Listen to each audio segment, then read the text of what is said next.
हॉटीज के सिर्फ 2 हमलों ने पूरी दुनिया की इकॉनमी को हिला दिया है। क्या पेट्रोल की कीमत 10 से 12 रुपए और महंगा हो सकता है? क्या इंडिया की इकॉनमी का बड़ा खतरा मंडरा रहा है? आखिर रेड सी में ऐसा क्या हुआ जो ब्रेंट क्रूड ऑयल की कीमत $100 प्रति बैरल के पार पहुंच गई? आइए हम पूरी कहानी को जियोपॉलिटिक्स के इवेंट में समझते हैं। आज हम बात करेंगे इंटरनेशनल न्यूज की, जिसका असर सिर्फ मिडिल ईस्ट तक सीमित नहीं रहा बल्कि भारत समेत पूरी दुनिया की इकॉनमी पर पड़ सकता है। सबसे पहले हम समझते हैं हॉटीज कौन है।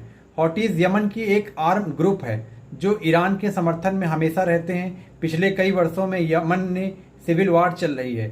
2023 में हॉटीज में लगातार रेड सी पर बेबल इन मड्डीप स्टेट के जहाज़ों पर हमले कर रहे हैं। इस बार हॉटीज ने सऊदी अरबिया के फ्लैग ऑयल टैंकर्स पर हमला करने का दावा किया। इन जहाज़ों में 2 जहाज़ हैं, एक इंसीलिया, दूसरा लॉयला। सऊदी प्रेस एजेंसी ने इंसीलिया पर हमले की पुष्टि की है और कहा है क्रू सुरक्षित है, लेकिन लॉयला पर हमले की स्वतंत्र पुष्टि अभी तक पूरी तरीके से नहीं हुई है। हमले का खबर आते ही इंटरनेशनल मार्केट घबरा गई। ब्रेंट क्रूड ऑयल की कीमत लगभग $94 से बढ़कर $100 प्रति बैरल पहुंच गई, यानी एक दिन में 7% की जंप हुई। मार्केट को डर है कि अगर ऑयल सप्लाई रुकती है तो पूरी दुनिया का फ्यूल की कमी हो सकती है। बेल इम मंडीप इतना इम्पोर्टेंट क्यों है? आइए इसको हम विस्तार में समझते हैं। सबसे बड़ा सवाल, बेब इन मंडीप स्टेट रेड सी और अरबियन सी को जोड़ने वाला बेहद सी रूट है।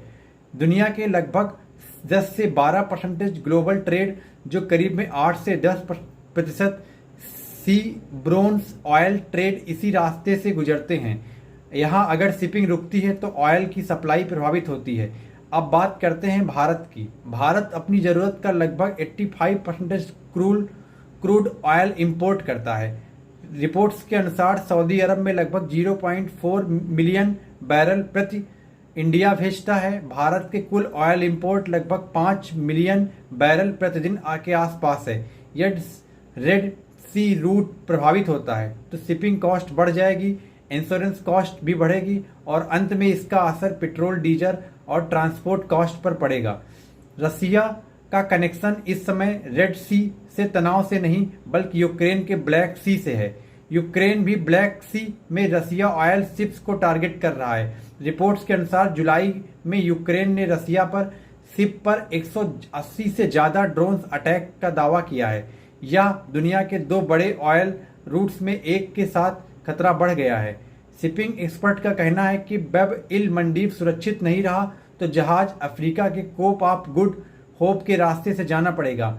यह यात्रा लगभग 8 से 10 से लेकर नहीं 39 दिन तक लंबी हो सकती है। मतलब ज़्यादा समय लगेगा, ज़्यादा फ्यूल लगेगा और ज़्यादा फ्रेट कॉस्ट और अंत में सामान भी महंगे होंगे।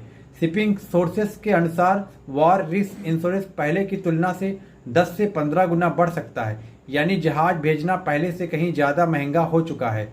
एक्सपर्ट का कहना है कि अभी सिचुएशन मैनेजेबल है। रसिया, इंडिया, इराक, सऊदी अरबिया और यूएई कई देशों से ऑयल इंडिया खरीदता है, लेकिन तुरंत फ्यूल शॉर्टेज की संभावना कम है। लेकिन अगर यह कॉन्फ्लिक्ट लंबा चला तो ऑयल प्राइस और ऊपर जा सकता है। अगर ब्रेंट ऑयल लगभग $100 से ऊपर रहता है तो इन्फ्लेशन बढ़ जाएगी, पेट्रोल डीजल महंगा हो जाएगा, एयरलाइंस टिकट महंगे हो जाएंगे, ट्रांसपोर्ट कॉस्ट भी बढ़ जाएगी, फूड प्राइसेस भी प्रभावित हो सकती है।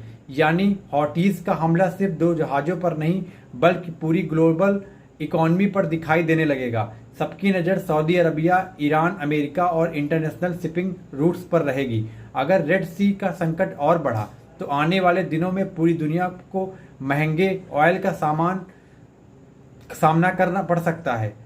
आपको क्या लगता है, मिडिल ईस्ट अगर रेड सी पर संकट बढ़ा तो आने वाले दिनों में पूरी दुनिया को महंगे ऑयल का सामना करना पड़ सकता है? आपको क्या लगता है, क्या मिडिल ईस्ट का यह संकट जल्द ही खत्म हो जाएगा, ऑयल प्राइसेस और बढ़ेगी? कमेंट में अपनी राय जरूर बताएं। अगर आपको geopolitics, international affairs, face based news पसंद आई तो रिवाल्ट 247 को